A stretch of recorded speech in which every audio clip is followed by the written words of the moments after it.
அனைவருக்கும் விநாயகர் சதுர்த்தி நல்வாழ்த்துக்கள். இன்றைக்கி ஒரு வீடியோ அப்லோட் பண்ணலான்னு இருக்கேன். என்ன வீடியோனா, இன்றைக்கி விநாயகர் சதுர்த்திக்கு சின்ன சின்ன விஷயம் வீட்டில் என்னென்ன நடந்தது எங்களால் முடிஞ்ச அளவுக்கு வீடியோவாக எடுத்திருக்கோம். அதை நான் இப்போ அப்லோட் பண்ணுறேன்.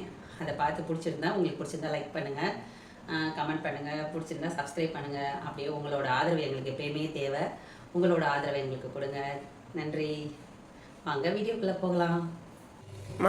ஏமா எலி போடல? எலி போடலையா? நீ எந்திரிச்சு என்ன செய்ய போகிற? சரி தூங்கட்டும், பாவமே குழந்தை தூங்கட்டுமே அப்படின்னு சொல்லி தான் எலி போடலை. இப்போ என்ன செஞ்சிட்ருக்க? எந்திரிச்சு என்ன செய்ய போகிற? எப்படி 10 மணிக்கு தான் கோயிலுக்கு போகணும்.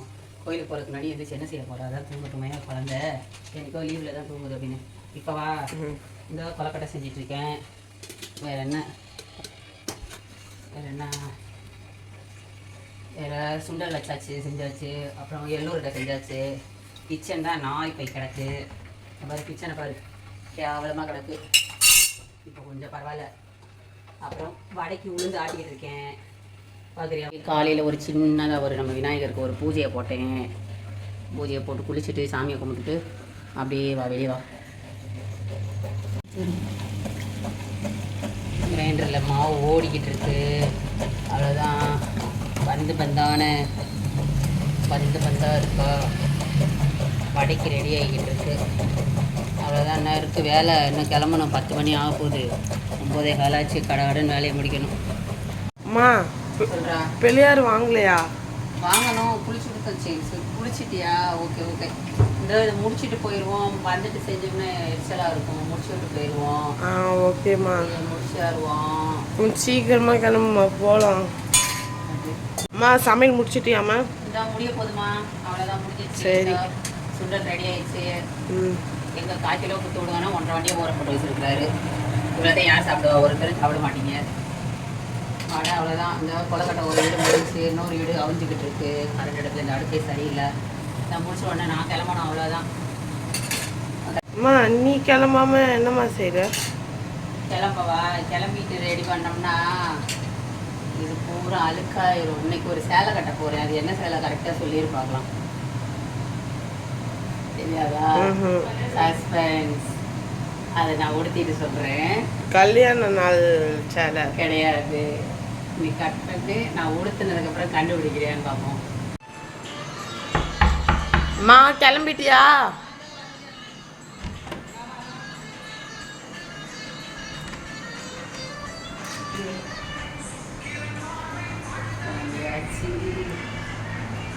ஆமாம், நான் எடுத்து கொடுத்த சாலை நல்லாக்கா? எப்படி இருக்கு? கிளம்பி வச்சு போகலாமா? மேட்சாக இருக்கும். மேட்சாக தானே இருக்கும். நீ டார்க்கு, நான் கொஞ்சம் லைட்டு. நல்லாக்கா? ஓகே. அம்மா கிளம்பலாமா? டேய், இவ்வளோ பண்ணமே தோரணத்தை மாற்றிருக்கோம்.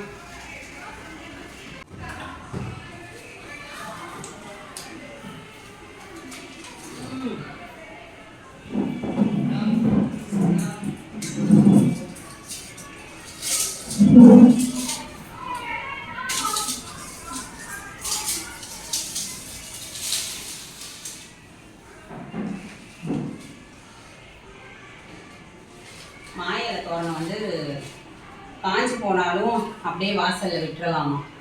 எப்போ புதுசு மாற்றமோ அப்போ மாற்றினா போதுமா. ஏன்னா மாயிலையில் மகாலட்சுமி வாசம் செய்கிறாங்களாம். அதனால எல்லாரும் எப்பயுமே மாயிலை தோரணம், இந்த பிளாஸ்டிக் இதெல்லாம் யூஸ் பண்ணாமல் மாயிலையே போடுங்க. அது முடிஞ்ச அளவுக்கு. அது காஞ்சாலுமே பரவாயில்லையா.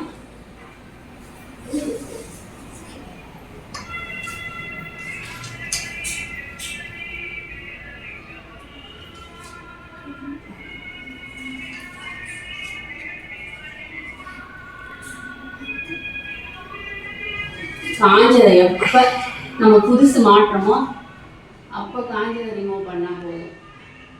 அது வரைக்கும் இதுவே இருக்கலாம். எனக்கு கொஞ்சம் 10 பைசா. ஓகே, தோரணத்தை கட்டிட்டு கிளம்பலாம். நாங்கள் விநாயகர் வாங்க போகிறோம்.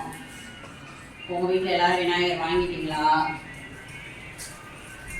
தோரணத்தை கட்டி விட்டு போகலாம். அப்படியே விநாயகர் வாங்க போகும்போது விநாயகர் கோவிலுக்கு போயிட்டு விநாயகர்கிட்ட போய் ஒரு ஆசீர்வாதத்தை வாங்கிட்டு நானும் தம்பியும் அப்படியே போய் வாங்கிட்டு வந்தோம். இந்த விநாயகர் தான் இந்த வருஷம் எங்கள் வீட்டுக்கு வரணுன்ட்டு இருந்திருக்கிறாரு. விநாயகர் எங்களுக்கு ரொம்ப பிடிச்சிருந்தது. எப்படி இருக்காருன்னு கொஞ்சம் பார்த்து சொல்லுங்கள். அதே மாதிரி எப்பயுமே விநாயகரை நம்ம வீட்டுக்கு கூப்பிட்டு வரும்போது ஆரத்தி எடுத்து தான் அவரை வீட்டுக்கு உள்ளே அழைச்சிட்டு வரணுமா.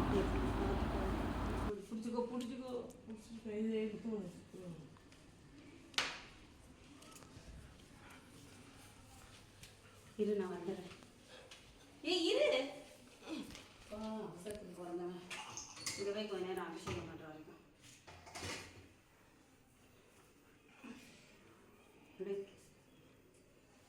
ஓம் விக்னேஸ்வராய நமக.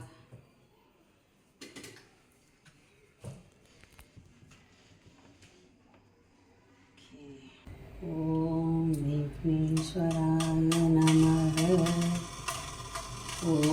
இது வந்து எங்கள் வீட்டு பிள்ளையார்.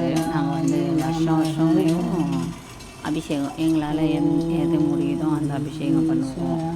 பால், ஒரு மஞ்சள், அப்புறம் தேன், இல்லை ஒரு தயிர், ஏதாவது ஒரு 3 இது அபிஷேகம் பண்ணுவோம். அது வருஷமே பண்ணுற பழக்கம் இருக்குது. இந்த மாதிரி தான் ஃபஸ்ட்டு வந்து நாங்கள் வந்து கல்லில் தான் விநாயகர் வச்சுருந்தோம். அந்த விநாயகர் என்னாச்சுன்னா நாங்கள் அபிஷேகம் பண்ணுறோன்னு அவர் தண்ணி ஊற்றி நல்லா கரைஞ்சிட்டாரு. இந்த விநாயகர் வாங்கி இப்போ ரொம்ப வருஷம் ஆச்சு. இப்போ வந்து ஃபஸ்ட்டு பாலை, அடுத்து வந்து தேன் அபிஷேகம் பண்ணுறோம். தேன் பண்ணிவிட்டு இந்த வட்டம் வந்து பால், தேன், பன்னீர். லாஸ்ட்டாக எப்பயுமே வந்து பன்னீர் வச்சு தான் அபிஷேகம் பண்ணுவேன். ஏன்னா பன்னீர் ஊற்றுனதுக்கப்புறமா நம்ம திருப்பி தண்ணி ஊற்றி கழுவ வேண்டியதில்லை. பன்னீரோடு அப்படியே விநாயகரை வச்சிடலாம். எப்பயுமே இதே மாதிரி தான் பண்ணுவோம், வருஷம் பண்ணுவோம். இது வந்து நானாக பண்ணுறது. இது அம்மா வீட்டில் வந்து விநாயகர் வச்சு சாமி கும்பிடுவோம். விநாயகர் சிலை இருக்கும், அதில் சாமி கும்பிடுவோம். ஆனால் இந்த அபிஷேகம் பண்ணுற இதெல்லாம் வந்து நான் கோவிலுக்கு போவோமா, கோவிலில் போய் சாமிக்கு அபிஷேகத்தை பார்ப்பேன். அது எனக்கு ரொம்ப பிடிக்கும். சரி நம்மளும் பண்ணுவோன்ட்டு கிருஷ்ண ஜெயந்திக்கும் கிருஷ்ணருக்கு பண்ணுவோம். அதுவுமே வருஷம் பண்ணுவேன். அவரையுமே கரைச்சி வச்சுட்டேன். இது கிருஷ்ணருக்கும் பண்ணுறேன்னு சொல்லிட்டு ஃபுல்லாக கரைச்சி வச்சுருக்கேன். அப்புறம் இப்போ வந்து முருகருக்கும் பண்ணுறோம். லாஸ்ட்டாக சஷ்டிக்கு பண்ணேன். முருகருக்கு வந்து நம்ம வந்து மாதம் கிருத்திகைக்கு கும்பிடுவோம். பண்ண முடியாது, அதனால் பெரிய நாள் ஏதாவது வரும்ல, அந்த மாதிரி நேரத்தில் வந்து நாங்கள் வந்து முருகருக்கு பண்ணுவோம். அவ்வளோதான். விநாயகருக்கு பிடிச்சதெல்லாம் படையல் போட்டாச்சு. நம்ம இன்றைக்கி வீட்டில் என்னென்ன பண்ணமோ அதை வச்சு படையல் போட்டாச்சு. அவருக்கு பிடிச்ச கொழுக்கட்டை, வடை, அப்புறமா வந்து சுண்டல், இதுதான் வீட்டில் பண்ணது. அப்புறம் எள்ளுருண்டை, இது மட்டும் நம்ம வீட்டில் பண்ணியிருந்தோம். மற்றது வந்து பழங்கள் எல்லாம் கடையில் வாங்கிட்டு வந்தோம். அவ்வளோதான். விநாயகர் சதுர்த்தி முடிஞ்சிருச்சு. இந்த விநாயகர் சதுர்த்தி நல்ல நாளில் எல்லாருக்கும் விநாயகரோட ஆசீர்வாதம் கிடைக்கணும்னு நான் சாமியை வேண்டிக்கிறேன். இந்த வீடியோ உங்களுக்கு பிடிச்சிருந்ததுன்னா மறக்காமல் என்னடா வைக்க இடியாப்பத்துக்கு நான் எங்கே போக எத்தனை வைக்க வாழம் சுண்டல் நிறைய வைக்கிறேன். உடம்புக்கு நல்லது, ஹெல்த்தாக சாப்பிடு. வடை மொறுன்னு உங்கள் அப்பா தான் வச்சு வைக்கணும். மொறுன்னு காலைல சுட்டது எப்படிடா மொறுன்னு இருக்கும். எத்தனை வைக்க எப்போதுமா வைக்கணும். எள்ளுருண்டை வேண்டாம், தெரியும். சரி சாப்பிடு. வேறு என்ன வேணும் சொல்லு, சாப்பிட்டு சொல்லு. ஒரு வழியாக விநாயகர் சதுர்த்தி நல்லபடியாக கும்பிட்டு முடிச்சாச்சு. அனைவருக்கும் மீண்டும் ஒரு விநாயகர் சதுர்த்தி நல்வாழ்த்துக்கள்.